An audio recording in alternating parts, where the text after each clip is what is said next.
in our era where we see a lot of people switching like after 2 years, we see that you have stayed at Microsoft for nearly your entire career. How was that experience for you? I don't align with the era of switching too early. I was doing very well in competitive coding and was quite confident that I might be able to clear like any company that is coming to Thapar. Okay, so I relatively felt that I am better in Thapar. How long did it took you to prepare for Atlassian? Really, how did you apply for that role? I started my preparation like a year back. Okay, people say that you just do blind 75 and you'll be able to clear any company. That's a big lie according to me. You have to do a lot of practice. Especially, I think in 2024, job hunting has been the toughest that we have ever seen it. So I think most of our audience is freshers and they would like to know how you got into Microsoft. How did you apply, the preparation strategy, and how were your interview rounds? Hey everyone, and I hope you all are doing really well. So today we have a very special guest with us, and he's a very dear friend of mine. So his name is Sahil Batra, and he has recently cracked Atlassian's SDE2 role. So in this podcast, we will be talking about his journey at Microsoft and how did he crack Atlassian's SD2 role. And he has given multiple interviews for backend roles. So we will be diving deeper into that as well. So with that, let's get started. So hey Sahil, welcome to the podcast. Yeah, hi. So could you tell us a bit about the educational background and how you got into software engineering? Yeah, basically I studied at Thapar. Okay, I have a computer science degree, like BTech Thapar. And now the interesting thing is like, how did I, enter into software engineering? So I believe like there are majorly like three types of people. First one is like who have good grades in 10th. They take, science and finally land into software engineering because that's the most, defined path you have. And secondly, the second thing is like people whose parents are my child should be software engineer, and third like people like me who are actually like passionate about it.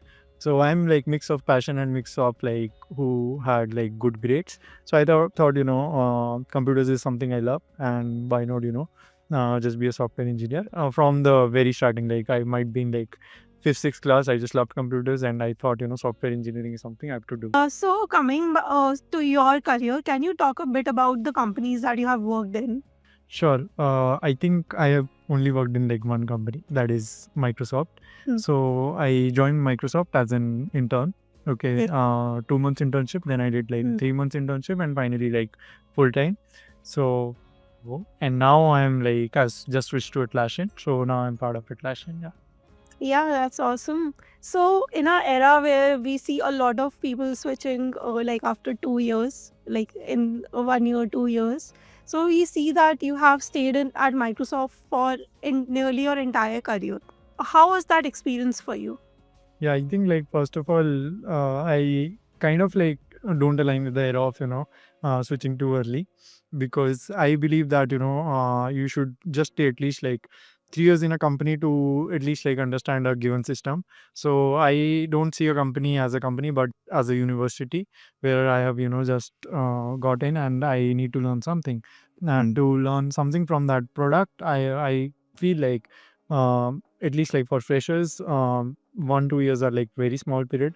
So I think like 2 years should be minimum to stay in a company, but that's like completely my personal opinion and might be very no.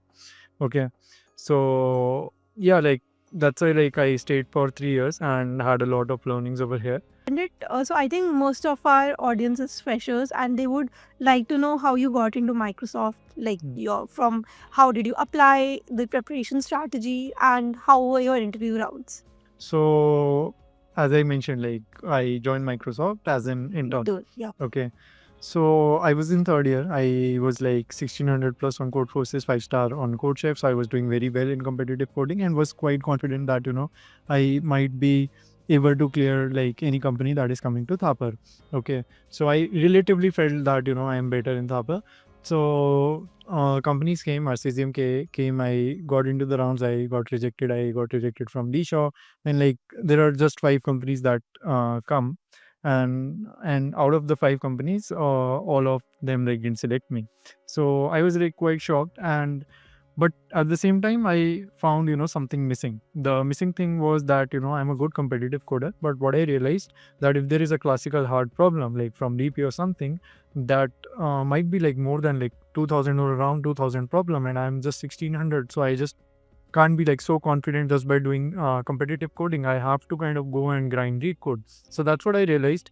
Like after those 5 rejections, I thought, now I'll prepare for placements, and for the 4th year, and I started doing read code again. Not again, like for the first time.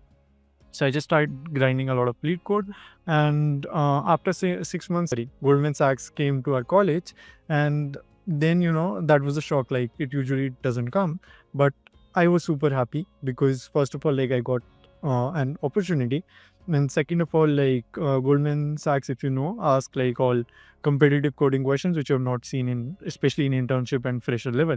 So I was pretty confident that this is like my type of company. So it came, I cleared the online rounds, I cleared their DS rounds. I was quite happy. I accepted the offer. But then finally, like after few months again, like Thapa told us that, there's a off-campus opportunity as well for Microsoft, which I applied to. And since I had no pressure, so I could perform very well over there as well. So Microsoft had like, first there was an online round, secondly there was virtual round, then third was like on-site pen paper test, and there were 2 technical rounds which were not taken for me because I was lucky. Just kidding. Like I was lucky because I performed very well in the pen paper test, and they told me that you are among top 5 and you don't need to give further technical rounds. You're just selected. So I was quite happy, and I chose like Microsoft over Goldman Sachs because I thought like it's a product based company. Wow, that sounds like a hell of a journey. Even if I talk about, giving interviews as a new grad. So it seems like you just started your journey right from your internship days. Then you got converted as a full time employee at Microsoft. So during your time at Microsoft, what skill sets did you pick up as a SDE1 that helped you grow into SDE2 role? Basically, what I feel is like when you are SD1, you're like fresh out of college, okay, and you do a lot of mistakes, you're dependent on people, which is like fine. There's nothing bad doing mistakes. So I think like I became SD2 when I was independent enough, okay, when I could just like my manager could rely on me, give me a feature that, Sahil, this is the feature, you have to do it completely. You have to like tell me like how much to do the t-shirt sizing, you have to like create the design documents and everything. So yeah, when I was able to do that, I was like finally promoted to SD2. So that's what I feel like. SD1 is different from SD2 when he's able to do the work independently.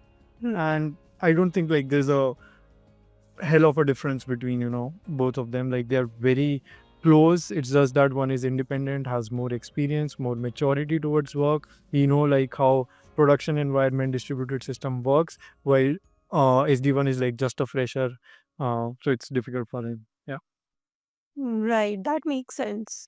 So, in Microsoft, what all tech stack did you work with? And could you talk a little bit about the product on which you worked there? Yeah. So I was part of Outlook calendaring backend team. So um like I never explored the front end part. First of all, I just landed into backend, and we owned all the backend core APIs of Outlook Calendar. So it was a huge product, like with a lot of requests and all. Like I remember, like it was around like 5 billion or something. So it was a big system. It was a big monolith, and we own different APIs. So my day-to-day work mostly involved, creating some new features and at the same time supporting what we have. Okay, and also dealing with customers where we had to solve their issues if they are stuck. So this was like one of the teams. I have been like part of multiple sister teams as well, where we had like Outlook calendar sharing feature. We had like Teams calendaring.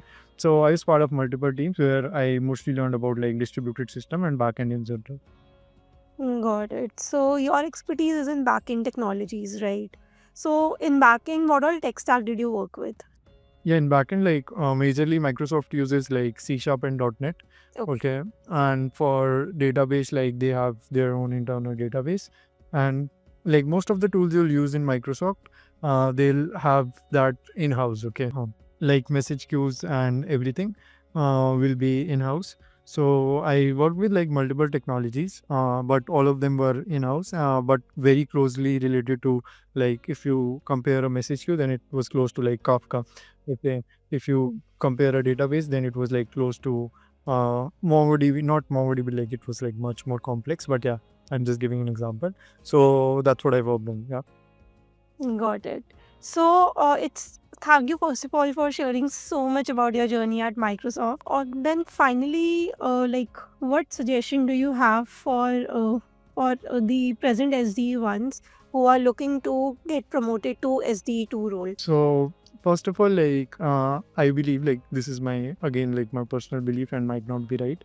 So just don't go for, if you are like 2 years experience. I've seen a lot of folks that they are not promoted and very disheartened and see their colleagues getting promoted and all and just want to switch.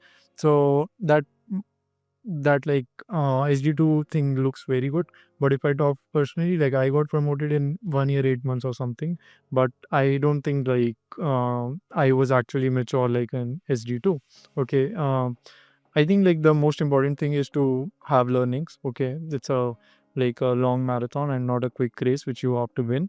So if you're focusing on learning, like after 10 years, even though you are not as good as not at that level as someone is, but if you have more knowledge, I'm like pretty sure you'll do well, and maybe better than them, like after 10 years. So that's the first advice. And now, like what advices in general I have if you want to become SD2. So there are few things like you should be, as I talked about, like you should be independent enough. So first of all, you focus on your product, try to deliver the results over there. And once your manager believes, your leadership believes in you, that you are an independent engineer, so that's more than enough to be SD2. Because I don't think like SD and SD2 have a lot of difference. uh, it's just that SD2 knows the product more. And also, like, there's one in general advice that which I talked about promotions, that just don't go for the promotions. And also, like, during that, when I say that go for the learning, just keep reading LLD, HLD and all those stuff. Because when you, like, the mistake that I did, right, I became SD2 in 1.8 years, but then I realized I don't know a lot of things. Then I started reading LLD, HLD, and then I could come back to my office, see the code, and see everything is already applied. Okay, but when I didn't know any of these concepts, like very basic example, I didn't know like what is factory design pattern. Okay, and it was everywhere in my code. I always used to see it like daily, but I never knew like this is a pattern and this is a trick that they are using. Okay, I just thought like someone wrote it like randomly. So once you know the concepts, then only you can relate to everything in the system. You can relate like why there is data replication, why there are message queues. So just go for the knowledge, and yeah, that's it. But for someone who has not got their first job yet, how would you what tips or what suggestions would you give them so that it increases their chances of getting shortlisted at least for an interview? Okay, so when you say like no job yet, you're saying like For a new grad. no in-campus placement. Yeah, no campus placement, no nothing. Like I'm just talking about a new grad who wants to just secure their first job. Yeah, I think like that would be like quite challenging, to be honest. I have never been in that situation, like when I'm like jobless and trying to fight that too with no experience. So it's always like difficult, because we know that for new grads, off-campus opportunities are not that much in India, because here we rely on the college, but that doesn't mean that you'll never get an opportunity, right? Again, like I have like same suggestion, just for the new grad, like just focus on DSA. Try to be like one of the best out of all the people out there, because when you're applying for off campus, you'll have people like IITians, right, who have done a lot of hard work and maybe are very smart. So you have to be like, when you're applying for off campus, you have to be better than like most of the folks out there. So first thing is like just do a lot of hard work. Second thing is like keep messaging recruiters, keep messaging different managers of companies. They might not reply, but you shouldn't get like disheartened with that. That's all. Like even though I'm in Microsoft, but like I have to also like message like 10 to 15 recruiters for a same company, and a lot of rejections I get like but just resumes itself, like resume screening itself. So I think rejection is part of it. It's just that how good you have prepared and how willing you are. So just keep applying. That actually makes a lot of sense. So while you were applying for your next switch, did you use any, like, could you suggest any resources that you use to increase your chances of getting a call back, like LinkedIn, Insta, or things like that? I think like you can like use like Insta. Okay, that's very trending right now. You can just apply to that. For LinkedIn, like as I mentioned, just apply through LinkedIn Jobs, apply through messages, apply on career portals. Like what you can do is like you can just go to every portal and try to apply. I think that's more than enough. Yeah, there's no like one strategy I could tell. That I've already told, the messages are the best, like directly reaching out to recruiters. But apart from that, like if you don't have a referral, recruiters are not applying, then the only option you're left with is to like directly apply to the career portal. Yeah. Got it. In this year, in 2024, you recently switched to Atlassian as an SDE2. Could you talk a little bit about how did you apply for that role? Uh, like what was the preparation strategy? And finally, how did you got the interview? Yeah, sure. So first of all, like I was already SG2 from last 1 year in Microsoft. So I thought like my learnings are getting saturated in Microsoft. So I thought this is a good time when I explore a new system. Now the question that comes is I could have like explored within Microsoft itself, because there are a lot of products that Microsoft already have, so you can just do an internal switch. But I thought like I could be like paid more. Okay, I am just like honestly saying it. I thought like I could earn more when I switch outside. So I thought I should just explore outside, and then I started applying for different companies. I started preparing, and like I finally cracked Atlassian. So do you want me to like talk about like how did I prepare and all of that? So yeah, I mean, you can talk in brief about what was like how long did it took you to prepare for Atlassian, and like basically how did you apply for that role? Sure. So I started my preparation like a year back. Okay. I gave some DS rounds and got rejected. I realized that it's not that easy. Okay. I thought like I'm a competitive coder. I'll be able to do good just after solving blind 75. But that is not the case. Like people say that you just do blind 75 and you'll be able to clear any company. That's a big lie according to me. You need to do a lot of practice. So that's where I realized, that I'm getting a lot of rejections in DS round itself, right? And there are like subsequent rounds like LLD, HLD, and all of that. So I'm not even reaching there. So I just took a break. I thought, I'll just go grind lead code again. So for like 3-4 months, I grind lead code, and then from last 6 months, I started giving interviews. So I gave interview in Dream11. I gave interview in TikTok, like every big company you talk about. And I have like no shame saying that I got rejected again, like in multiple companies, because I was giving round LLD and HLD round for the first time, right? And it's very obvious because you don't know like what is the expectation of the interviewer. Okay, so that's what like I have shared in my YouTube channel as well. Yep. So you can just go and follow that. Sorry for marketing that, but yeah. So then like finally, like after getting rejected so much, I realized few things. Like first of all is that it's not easy. Okay, as it was as a fresher, there's a lot of competition. You are competing with all the IITians, all the people who just want to go for the best companies. And when you are yourself like targeting the best company, you should be prepared for that. That you will get very hard questions. So with time I realized what interviewers are expecting. I need to study more. So I kept on studying. With each rejection I learned something new, and that's how I grew, and finally I was able to clear Atlassian. Yeah. Yeah, that's awesome. Especially, I think in 2024, job hunting has been the toughest that we have ever seen, because we are 21 grads and we have, I think, got it we got it pretty easy during our final year. So, could you tell us about how did you apply? For the application part, usually like what technique I use is that I just go to LinkedIn, reach out all recruiters. Like I just find a company, like find 10 recruiters of that, send them request, and then finally talk to them. And if they have an opening, they will consider you.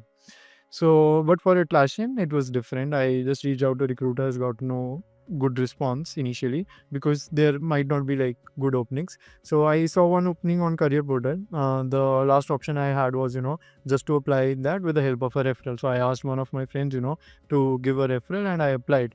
But during that time, maybe that opening got closed or something, so I never like got a response. But after 6 months, there was some other opening. Recruiter contacted me and told me that you had a referral from someone, let's just go ahead with the interviews. So I asked for some time, and then after my prep, interview started. Okay, so basically you got the interview via the referral. Yeah. Okay, so this is how you got an interview in Atlassian. But prior to Atlassian, you have given interviews in multiple companies, right?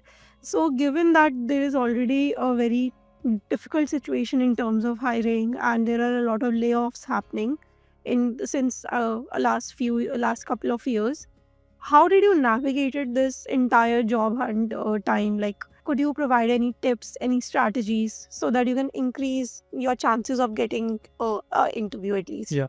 So first of all, like I'll be very honest with you, since I was part of Microsoft, so that helped me. Okay, there's if you're not in Microsoft, I believe like it will be more difficult for you, because when I say that I reach out to recruiters, they see my tag definitely. Okay, and the response is better. But what I know from my friends as well, which are not in Microsoft, still like they are getting calls, but they have to do some more effort. It's just that if you are not privileged enough to be part of Microsoft, Google, or company like that, you have to make sure that when you get that one particular chance, okay, so you should be that much prepared that you clear it in just one go, because you already have a disadvantage, right? So so that's what I suggest. Like people who are in big companies, they can just go with my journey, right? They can just keep on getting rejected, learn and grow. For people who are in smaller companies, I think like the hard work that is required is a bit more, because they will get less chances and they have to convert that. So just try to be the best, try to put in your best effort, because if you'll apply in like 100 companies, 100 you'll call message 100 recruiter, it is not possible that nobody replies. One will definitely reply, and try to convert that is what is my suggestion. Yeah. Yeah, that is like I appreciate how honest your suggestion was, because you at least you are accepting this upfront that your resume was getting accepted by recruiters because you worked at Microsoft, and this makes sense also. So Sahil, you recently switched to Atlassian. Could you tell us about your interview process and what all things were you asked in those interviews? So majorly like there were 7 rounds. Okay. Why what 7? Yeah. So I'll tell you like why 7. So first round was the screening round, which is taken by a company called Carrot. Okay. This is like a third party company which takes screening round for multiple companies. Okay. So Atlassian is one of the company which like have contract with Carrot to take the screening round. Once you clear that round, then only you will be proceed with the actual Atlassian rounds. Okay. So in Carrot round, like it's like a 60-minute round where they I've divided that into 2 sections. Like one is like first 30 minutes system design, and second 30 minutes like DSA. Okay. And I think this is like one of the most tough round because of the time crunch. Like you have like 60 minutes and you have to like solve 2 DSA questions. You have to answer like 5 system design questions. So I think I did pretty well because I was good at system design. DSA, like I think I performed like average. I solved one question. One was like I theoretically told him, but was not able to code. Then like there were next 4 rounds. First one was like DSA. It was a normal DSA round. Then second was LLD round, in which I performed, I think, bad. So they told me that the feedback is okay, so we'll take a redo. So they took a redo, in which I performed very well. And then third was HLD round. Okay, this is the fourth round. Fourth round was HLD round. Then again, like I performed well in HLD. And once we had like all these technical rounds, there were 2 other rounds. That is values round and managerial round. So I think like they are equally important in Atlassian. So this is something I've seen like people getting rejected in these rounds. So just be very cautious that you don't take them lightly and get rejected. So yeah, I think that's it. Yeah. Okay, so could you talk a bit about how long these 7 rounds took? Because honestly, it sounds like a lot. Yeah. Yeah, I would like appreciate Atlassian over here. I've given rounds in multiple companies and it takes a lot of time. Okay.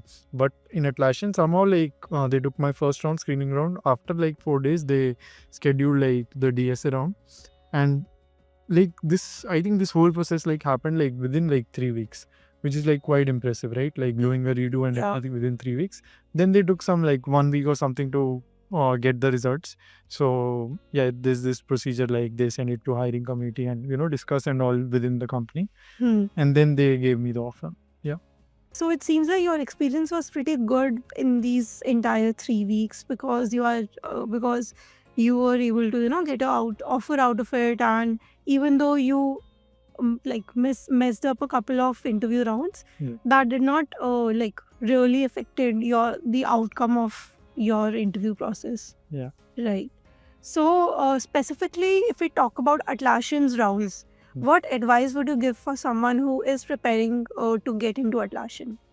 As I mentioned, like basic advice is like for DSA, like I don't think like the round is too difficult, but at the same time, it's not too simple. So they have like I like grade like 7, maybe 7 out of 10 DSA difficulty. So if you have done like 300, 400 questions from lead code, that they are more than enough. Yeah. For LLD, like I can talk like for LLD, like there are like two types of round for backend. One is like where they take machine coding round. Okay, they expect you to code everything, and they give you a big app, big feature to code. Okay, but there are companies like Atlassian where it's a bit different. Okay, you have to give a running code. Okay, within that 1 hour, which is important. But at the same time, the question is not like machine coding round. Like they'll not give you like a parking lot or something very big because the round itself is of 1 hour, right? So the question will be such that you will be able to solve it within 1 hour. But at the same time, again, there's a lot of time pressure. Like I remember writing a 220 line code within like 1 hour, and I was like very pressurized during that. So I had a lot of pressure, and so yeah, you have to increase your speed obviously to clear that LLD round, and that's why like I performed bad in the first one. Okay. Then for the HLD, like nothing like particular. It's like a generic HLD round where I would just suggest to go through like the grokking questions and also LXU book. That's more than enough. Yeah, that's it. Yeah, that is actually a gem of advice. Thank you so much, Sahil, for sharing your journey, your knowledge, and your insights from your journey. So yeah, with that, I hope this helps everyone.